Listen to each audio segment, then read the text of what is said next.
జై శ్రీమన్నారాయణ. గృహ నిర్మాణాల్లో మనం జాగ్రత్తగా కనుక గమనిస్తే కొన్ని ముఖ్యమైనటువంటి వస్తువులు ఏవో ఉంటాయి.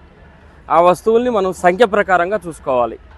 అందులో అతి ముఖ్యమైనవి ద్వారాలు, రెండవది కిటికీలు, మూడవది వెంటిలేటర్లు, ఆ తదుపరి అలమరలు. కిటికీల గురించి మన యూట్యూబ్ ఛానల్లో ఒకళ్ళు కామెంట్ చేస్తున్నారు. ఆ కామెంట్ మీకు స్క్రీన్ షాట్ చూపిస్తున్నాము.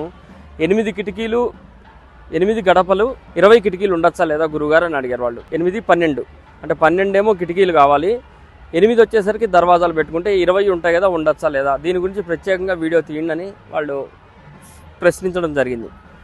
అయితే ఇక్కడ మనకు జాగ్రత్తగా గమనిస్తే సంఖ్య 0 రాకూడదు, అట్లనే బేసి సంఖ్య రాకూడదు, విడివిడిగా కానీ కంబైన్డ్గా కానీ. అంటే ఇప్పుడు 8 సరి సంఖ్య, 12 అనేది సరి సంఖ్య, రెండు కలిపితే 20 అనేది జీరోతో పూర్ణంతో కూడుకున్నటువంటి సంఖ్య. కాబట్టి 20 ఉండకూడదు. అప్పుడు కిటికీల సంఖ్యనన్నా మనం పెంచాలి, దర్వాజాల సంఖ్యనన్నా పెంచాలి, లేదా కొన్నన్నా తగ్గించాలి. ఆ విధంగా మనకు ఈ యొక్క సంఖ్యని మనం నిర్ధారణ చేసుకొని సరి సంఖ్య ఉండాలి, కలిపితే 0 రాకూడదు.